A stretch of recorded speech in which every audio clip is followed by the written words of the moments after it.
Well, I know. eh. It's a homer pick. I know that. What in the all types of blue hell? It's a homer pick. Yeah. It's a homer pick. Yeah. I got one. Okay. UCF and Temple. Good answer. Purdue and Vanderbilt, says A Pizzle.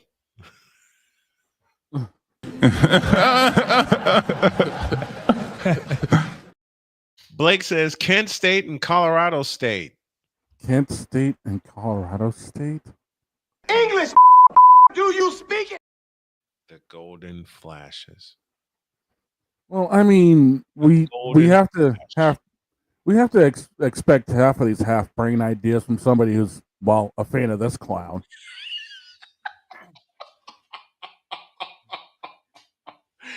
Do it again. I couldn't voice it because I was laughing. Do it again. Yes, Joel, it is you. It has always been you. It always will be you forever and ever. Amen. Amen. Now get off the floor.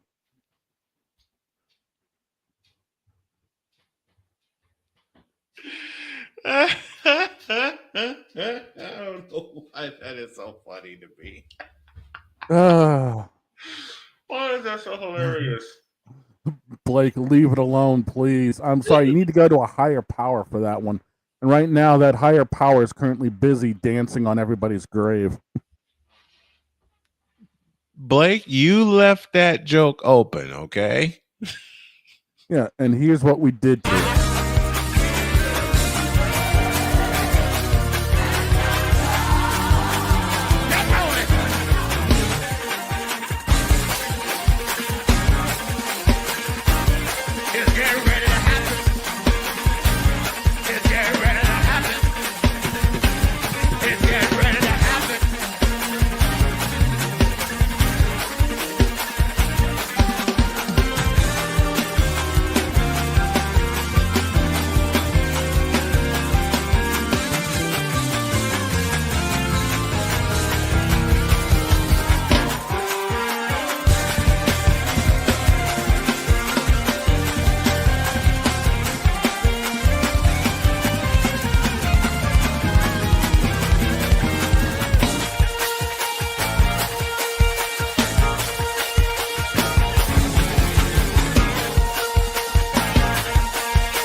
Okay, Blake, I officially hate you for this one. Northwestern versus Duke. And I've been to a few Northwestern Duke games at Old Ryan Field. Northwestern versus What? Duke? Better one. And this happened in the playoff last year, which had my wife all kinds of excited. Indiana and Notre Dame. Well, you know what that game is, don't you? Yep. And I called that game. Mm. Damn you, Jeremiah Love. Right.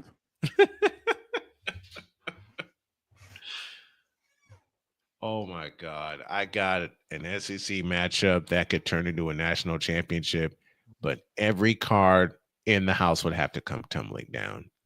Being make this guy interested.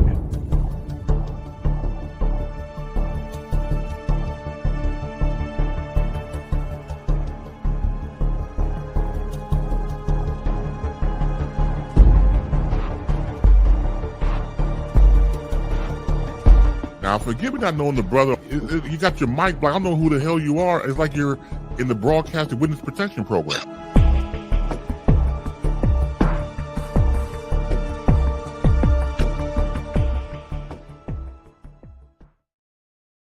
Florida and Georgia. Oh, dear. The world's largest outdoor cocktail party. If all the cards broke the right way, and they won't because they love it as a conference matchup, but if all the cards broke the right way and those two played for the national championship, the world's largest outdoor cocktail party would turn into the world's largest liquor-filled bathtub. You mean more so than Mardi Gras? Yes. Well, you know, believe me, a friend of mine threw me a birthday party in my 30s, and there was a couple of tubs full of liquor. well, Florida versus Georgia, huh? Yeah. I think Victor gave us the ultimate answer. Bishop Bullwinkle. Bishop. Hell no. To the no, no, no. Hell to the no. Hell to the no. To the no, no, no. Nope. You trying to burn the southeast part of the country? Florida and Georgia is about as likely as this is. This has been yet another Beating a Dead Horse presentation. Yeah. Cole. Use a troll. Troll. Use a troll. Troll. Use a troll. I said that use a troll. Troll. You dumb. You dumb. No, I could have pulled the ultimate troll job. Troll. Use a troll. Troll. Use a troll. Look at Victor. I said that use a troll. Victor, if there was no need for that, then there's sure as hell no need for this.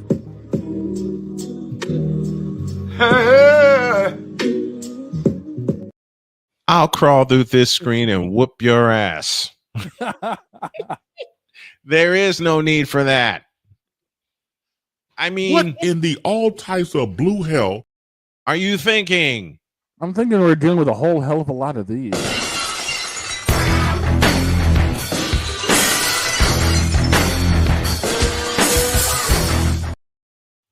Let's look up some.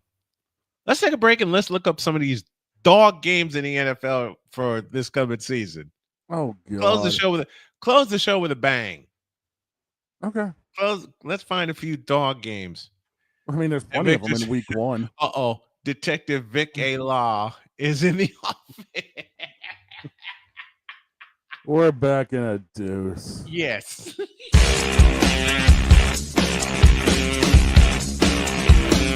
This is Snowman in the Morning.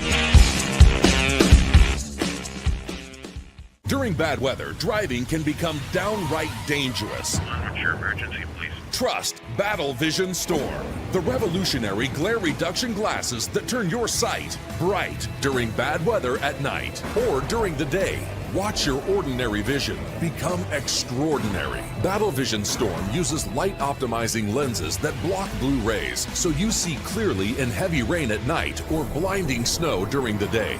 Heavy rain, snow, sleet, or fog can make it impossible to drive. Not with Battle Vision Storm. Get your Battle Vision Storm for only $19.99. But wait, due to rising costs and supply chain shortages, this may be your last chance to get your very own at this low price. There is a strict limit of 4 Battle Vision Storm per order while supplies last. Don't wait, order now. Call 1-800-483-6319 or visit battlevisionstorm.com. So call 1-800-483-6319 now. One of the great things about ordering meals from Mother of Macros is that you can do it from the comfort of your own home. Click the national or local delivery link to access the menu, and we'll ship the meals right to your door. We understand you won't always have time to plan, shop, prepare, and cook to provide healthy nutrition for your family, so the process is simple and saves you hours. We know you're busy, so our meals are professionally prepared and packaged. You only need to heat them up and enjoy. We provide macro-balanced, delicious meals chock full of fresh, local ingredients with none of the stuff you don't want to eat. Plus, our menu changes every week, keeping your taste buds wanting more. We take care of your meals so you can worry about everything else on your list. Mother of Macros.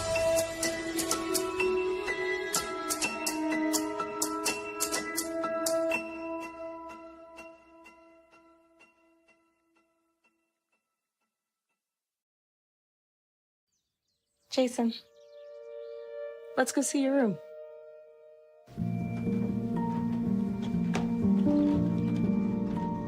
What do you think? We kept it a little spare, so you can decorate it how you like.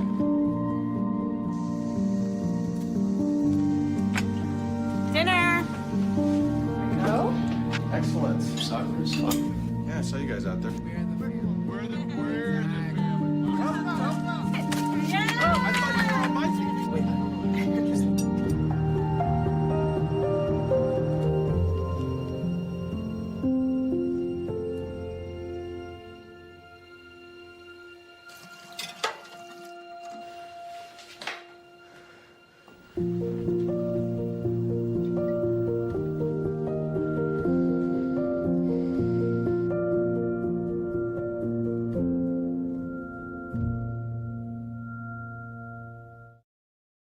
SeatGeek is the ticketing app for fans like Boomstick Lady.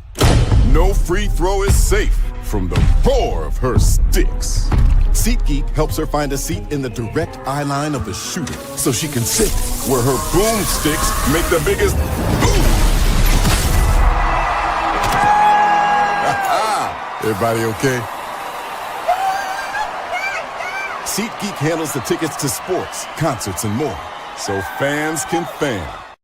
Mister, how do you operate this Twitter thing or this Instagram thing or whatever the heck? You're supposed to know all this stuff. Anyway, welcome back to the show. Now you got Blake in on the fun. Yeah, I saw that. Okay. I knew that was coming. Let's look at some dog games in the NFL for week 1. Let's see. Panthers, Jaguars. Absolute dog. There's another word attached to it, but we won't say it here. Cardinals, Saints in the Superdome. Yep. Steelers, Jets in the Meadowlands. Dallas, Philadelphia to open the season. Oh, God. 65 to -8. Philadelphia. Tennessee, Denver, and Mile High. Oh, God. I missed that one. Dude, Giants, the Titans Washington. are going to get the Titans are going to get dog walked. Yeah. In Mile High Stadium. Giants, Washington, Giants, and Landover. Redskins. And that's the last 1 o'clock game.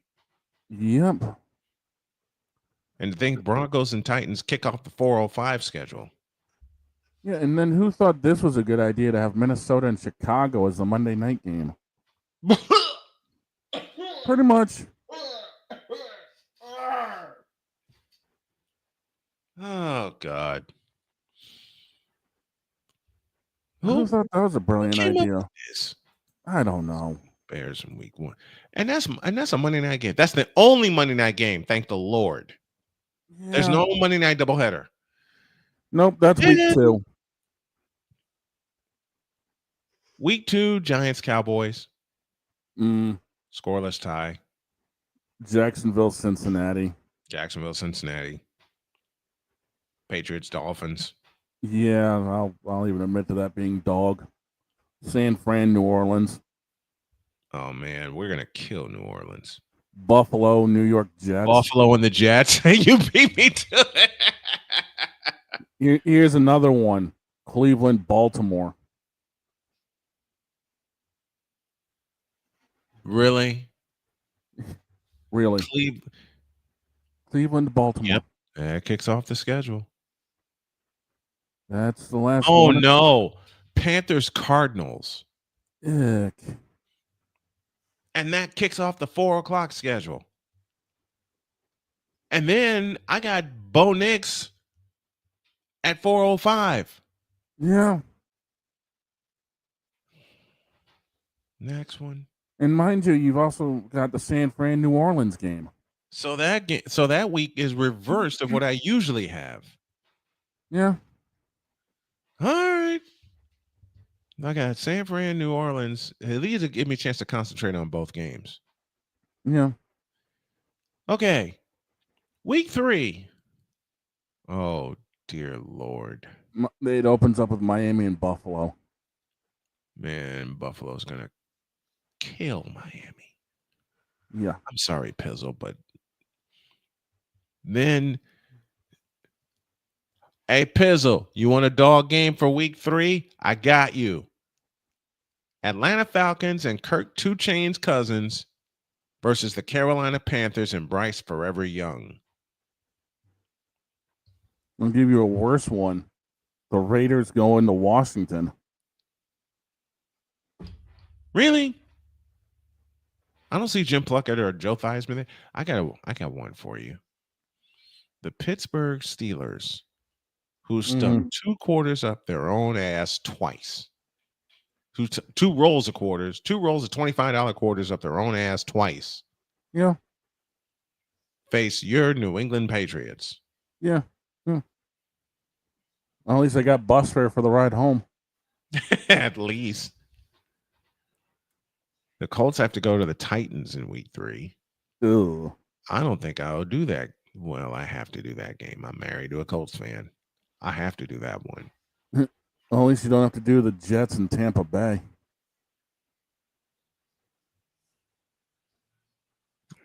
Golly. And then I got Call of Booty Murray at 425. Ew. Ugh. Kansas City and the Giants to wrap up Sunday. Why is that the Sunday night game? That sucks. Because it's Kansas City. Yeah, fair enough. Ew. Because it's the defending AFC champions. Okay, Yeah. that's. You know what? The Thursday night game to kick off week 4 is absolute dog water. Thank God it's on Prime. Why? It's in a bird's nest. Yep. Seahawks, Cardinals. May they tie at 6 apiece and send us to bed early. They get to the end of the regulation, and the referee says, screw it, we're not playing overtime. This game ends where it is. Minnesota and Pittsburgh in Ireland. Ireland? Week 4. Son of a motherless. Yeah, 9:30 game. I'm not waking up. Look, I'm not waking up for that. Stop it. Get some help. Apparently I am, because they're going to take me away afterwards.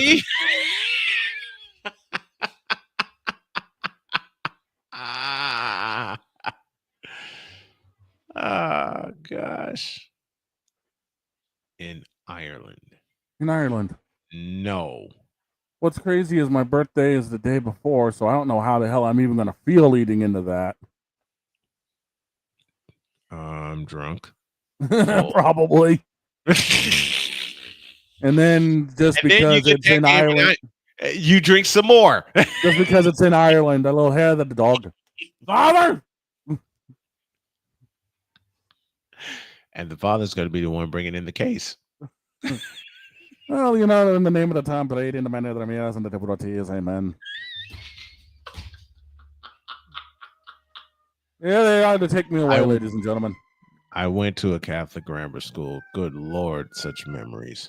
That's how every church service began. Right? Mm-hmm. That's how every church service began. And then I got 2 games at 4:05 that I'm going to be doing simultaneously. Crap. Indy, LA, and Jacksonville, San Fran. It could always be worse. It could always be Cleveland versus Detroit. Hell no. Hell no.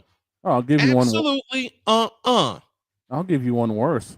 New Orleans at Buffalo. I can top that. Bears, Raiders. Ew. You're fired. And then the Sunday night game, which I have to do because I'm committed to Sunday Night Football. Green Bay, Dallas. That's dog. That's just dog. You for real? Green Bay and Dallas.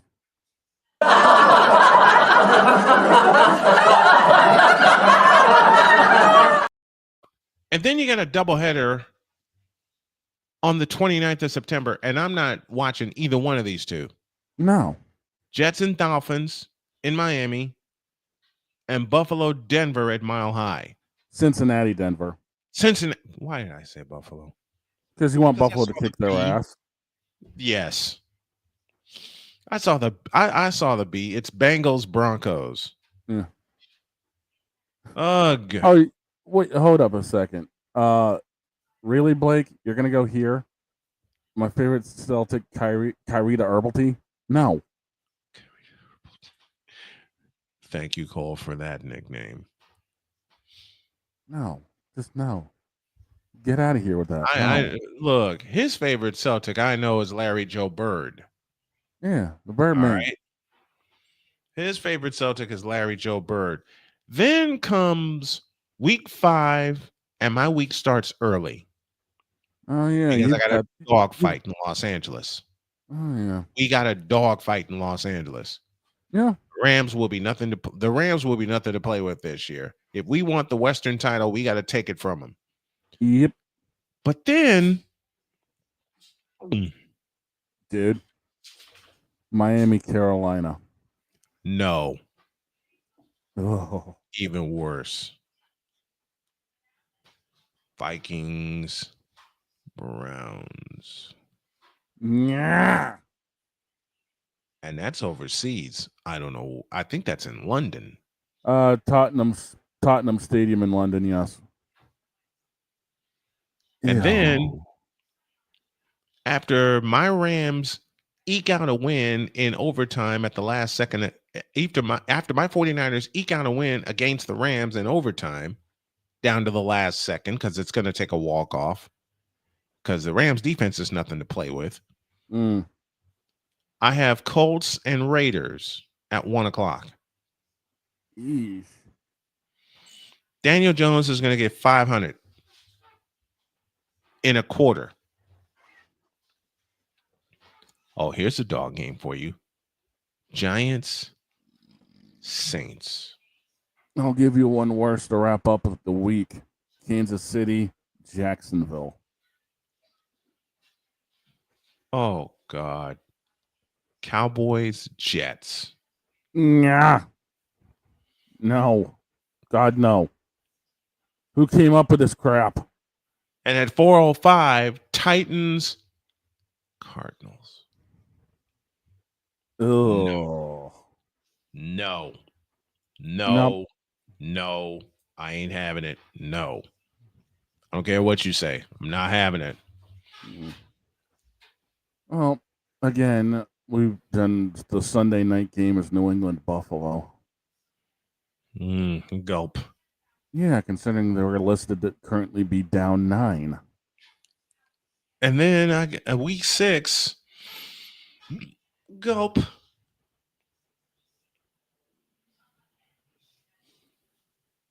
Oh. Week 6. I have the Cardinals and the Colts, in which the Colts should win by 50. And then I got the 49ers beating up Baker Mayfield and the Blankeners. Yeah.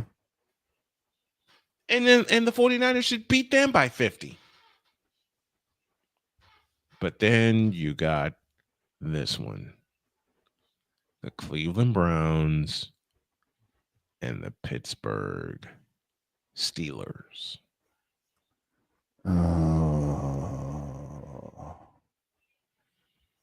Let me say that again. You got the Cleveland Browns and the Pittsburgh Steelers. Hell no, to the no. Hell to the no. Hell to the no. To the no. Exactly.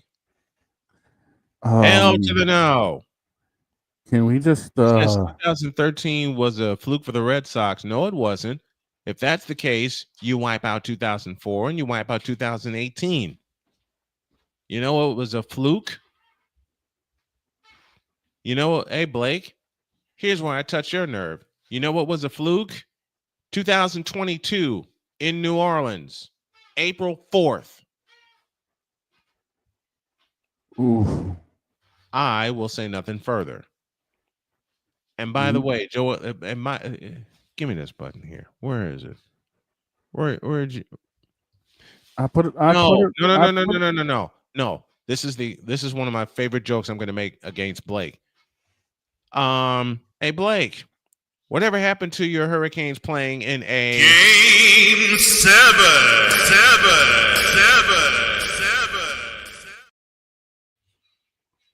Oh, that's right. It happened. It ended in 5. Saying 2013 was a fluke. My ass. He says touche. Yeah, well, that's what happens. Yep, that's exactly what happens. More dog games on the schedule. Patriots, Saints in the Superdome. You're screwed.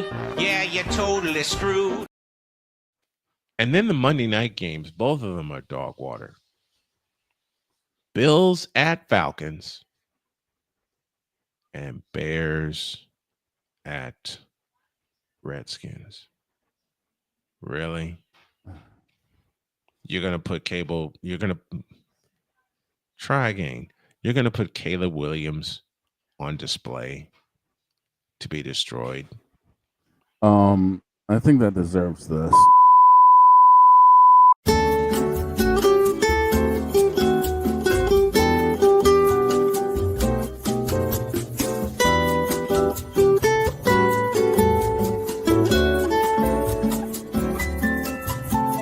We are experiencing technical difficulties. Please stand by. Yeah. Blake's joking around saying, I'm just trying to rattle Shane. You can't do that. Cole Johnson can.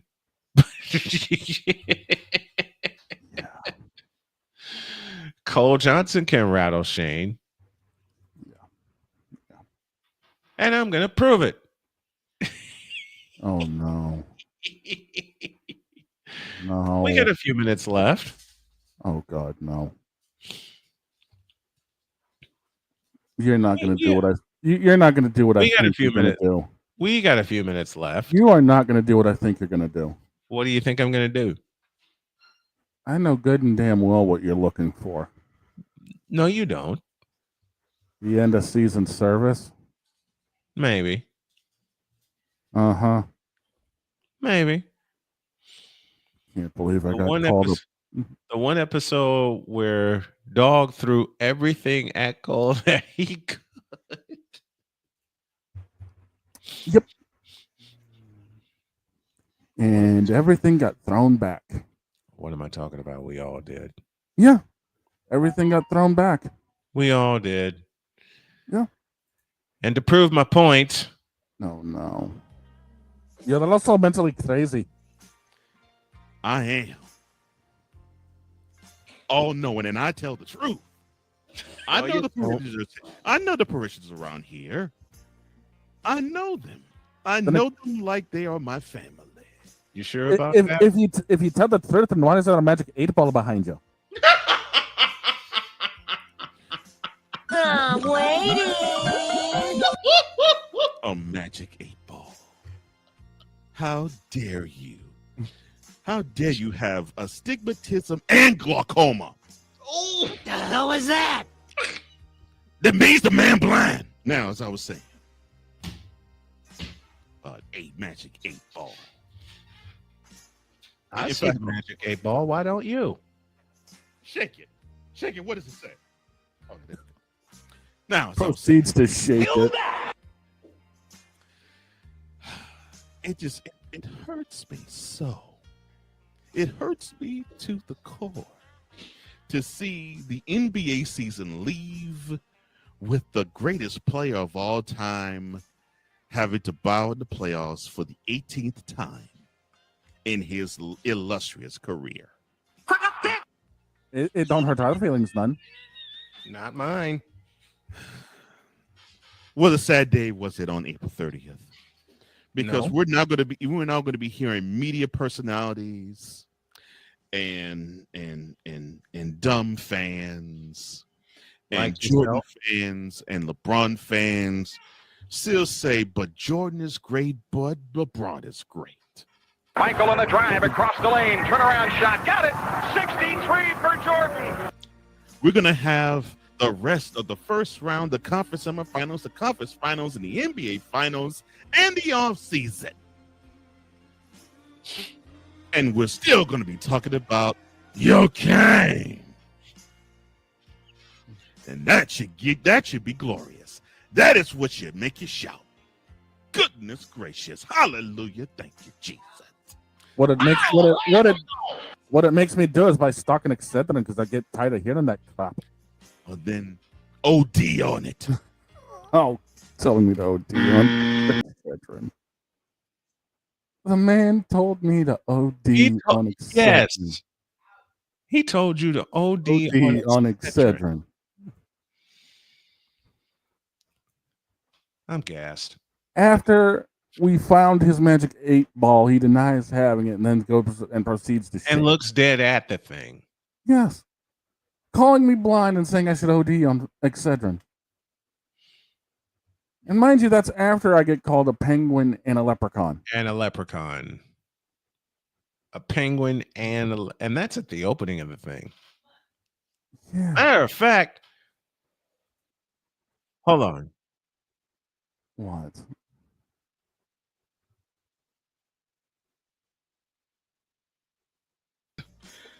Digging past the Cardinal Bishop, Winston Aloysius Jenkins. Oh, Mr. Jenkins, you're the one that runs the City Fifth. And I was wondering who was running that dilapidated house.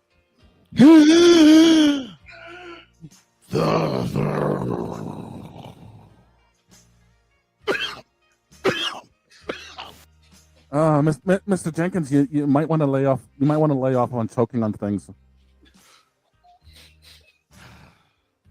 And remind me, who is this fellow that probably looks like the penguin in them Batman movies? And it's sounding as though he's being that dummy in the Leprechaun movies. Oh my!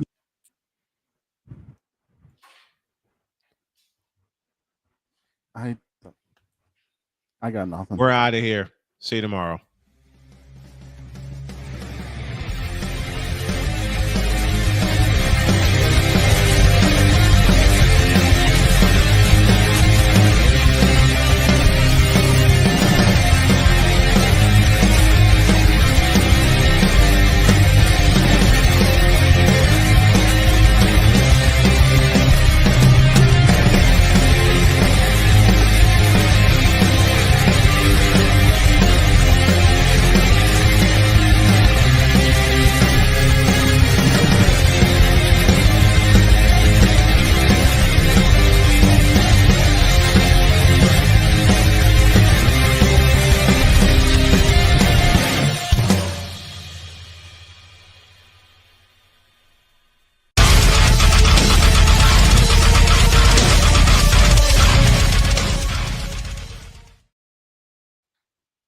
Thank you, everybody. God bless you. We love you.